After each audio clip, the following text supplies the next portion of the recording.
O papo corrente na maçonaria é que vamos executar o plano da nova ordem de dominação do mundo assim que cortarmos algumas cabeças. Não, não vamos dominar o mundo. A crença nessa e em outras conspirações é enraizada na América porque às vezes são verdadeiras. Na obra de Dan Brown, oficiais da CIA monitoram conversas ao celular e mensagens de e-mail. Qual é a realidade disso? Estamos sendo observados como os personagens de O Símbolo Perdido? Quase todos têm um celular. Quando você fala em um celular, o que diz vai para a atmosfera. Lá, alguém pode se apossar disso e tentar entender, mesmo se falar outra língua. Se usar palavras em código para esconder algo, alguém pode analisar e compreender o que está dizendo. E isso vale para qualquer tipo de comunicação. Depois que sua conversa vai para a atmosfera, pode ser captada por alguém e provavelmente entendida. No livro, os oficiais da CIA podem estar usando um sistema de vigilância global chamado Echelon. Nos últimos 30 anos tem sido usado para espionar países estrangeiros, grupos terroristas e cartéis de droga. Nesse processo, os computadores do Echelon também captaram virtualmente todas as conversas eletrônicas do mundo. O Echelon intercepta especialmente comunicações via satélite. Por isso, se são do governo ou empresas codificadas ou não, alegam que os americanos estão espionando todos os tipos de conversa.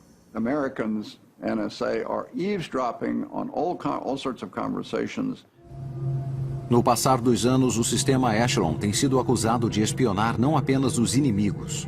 Durante a Guerra do Vietnã, o sistema Echelon espionou protestos contra a guerra. Nos anos 90, vários governos europeus reclamaram que o Echelon estava sendo usado para espionagem econômica. Essa reclamação foi negada pela CIA.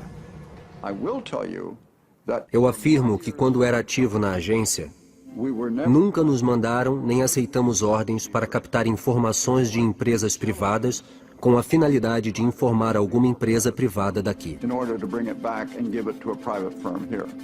As conspirações surgem dos segredos e das suspeitas, e ninguém esteve mais no centro das discussões polêmicas do que os maçons. Em O Símbolo Perdido, Dan Brown retrata os maçons como alguns dos homens mais poderosos do país. Isso é verdade? O fato é que 14 dos ex-presidentes americanos eram maçons conhecidos, quase um terço do total.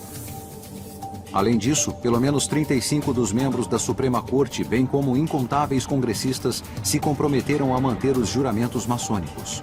Entre os membros recentes do Congresso estão o senador Trent Lott, do Mississippi, os deputados Eric Cantor, da Virgínia, e Joe Wilson, da Carolina do Sul.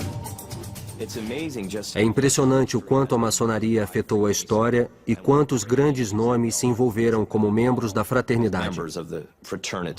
No livro, Brown retoma as raízes da maçonaria, também chamada de a arte, cujos primeiros membros eram pedreiros das construções de grandes catedrais da Europa.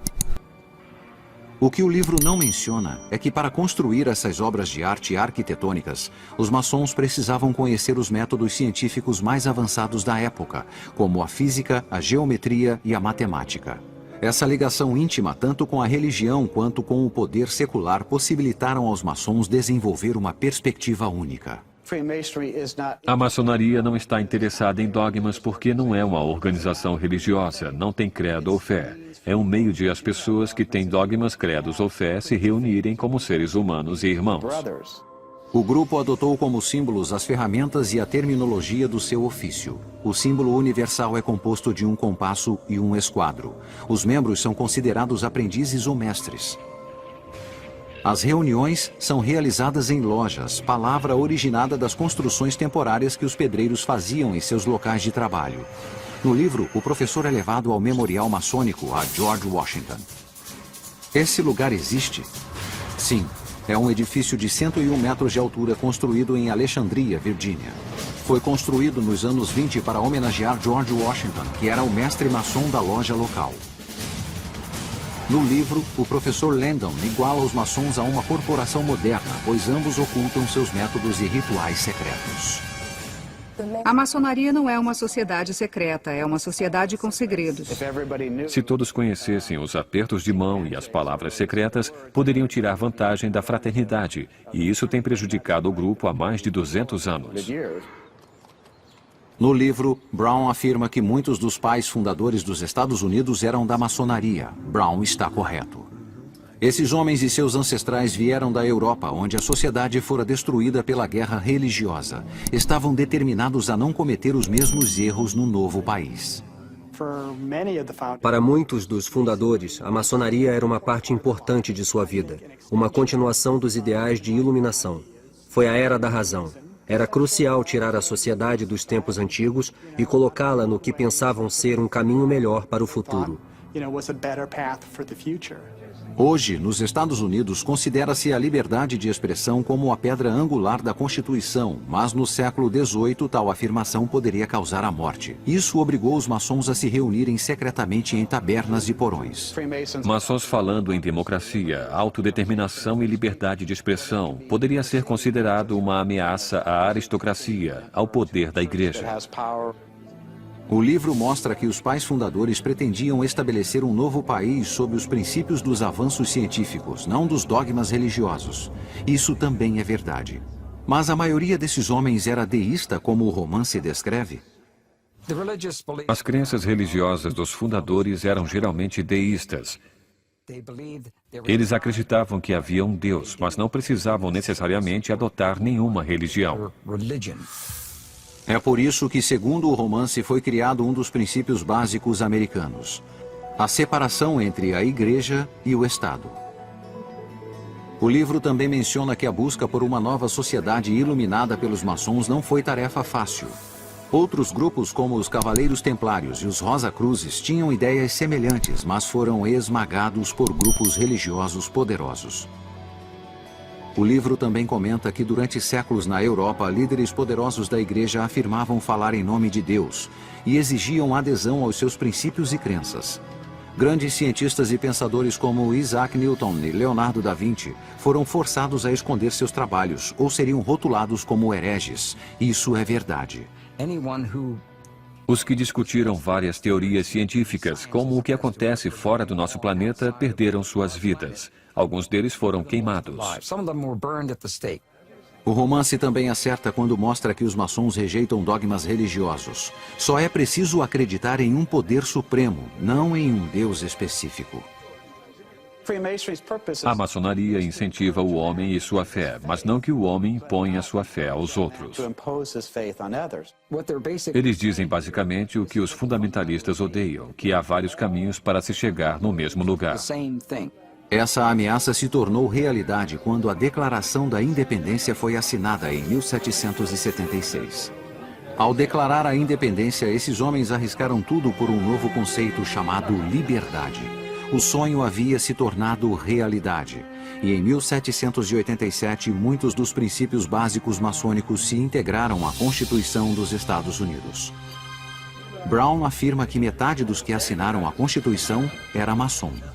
Contudo, segundo os maçons, esse número se aproxima a 1/3.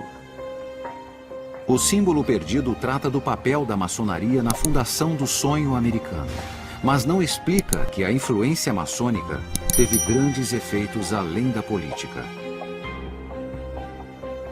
Branch Rickey, dono de um time de beisebol de primeira divisão, contratou o primeiro jogador afro-americano, Jackie Robinson.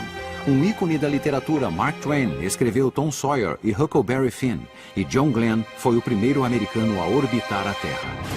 Infelizmente, também existiram as ovelhas negras da maçonaria, como o traidor Benedict Arnold, o polêmico diretor do FBI, J. Edgar Hoover, e até mesmo o cruel ditador comunista Joseph Stalin pode ter sido maçom. Sua ligação com os corredores do poder fez com que muitos pensassem que os maçons tinham segredos sinistros. O fato de os maçons buscarem uma missão e um sistema de crenças superior não impediu a ação de seus inimigos. A batalha entre a luz e a escuridão estava prestes a começar. O vilão em O Símbolo Perdido tem como alvo os maçons. Entre eles estão os homens mais poderosos do país. É possível derrubar uma sociedade tão poderosa? A descrição associada à maçonaria alimentou as suspeitas e o medo entre os leigos desde a fundação do país. Acredita-se que os maçons tenham algum tipo de influência sobre outros membros que transcende sua obrigação para com a família e o Estado. Então a maçonaria é um grupo sombrio e subversivo que faz coisas ruins. Mas nem sempre foi assim. No início da Revolução Americana, muitos maçons se alistaram.